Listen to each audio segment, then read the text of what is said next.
বলে দেশের ভবিষ্যৎ। আমাদেরকে মেরে ফেলে দেশ চলবে কি করে? স্মার্ট বাংলাদেশ চাচ্ছেন, সুরে ছাড়া চলবেন কি করে? সুরের পার্কে বহু ভালো করে জানেন, আর লাগবে না বাবা। এসব কি কোটা কেন বন্ধ করে রাখা হচ্ছে? নেটওয়ার্ক বন্ধ করে আমার বাসা থেকে দেখা যায় ঢাকা ইউনিভার্সিটিতে আগুন লাগায় রাখছে। ওরা একটা হেল হাউসে পড়ে গেছে, যেটা আমরা ডিজার্ভ করে না। ওরা কেন ওদের রাইটের জন্য ওরা ফাইট করতেছে? ওরা কেন এসব দিয়ে সাপোর্ট করবে? ওদের কি দরকার? ওরা দেশের ফিউচারের জন্য ফাইট করতেছে, আমরা নিজের দেশের ফিউচারের জন্য ফাইট করতেছি। আমাদের টান আছে দেশের জন্য। বঙ্গবন্ধু শেখ মুজিবুর রহমান দেশটাকে ফ্রি করছে কেন? কেন?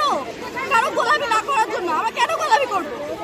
আমরা কেন? আমরা কি এরকম করে ঢাকা ইউনিভার্সিটিতে পড়ে আমরা গোলামি করবো? গোলামি করবো আমরা?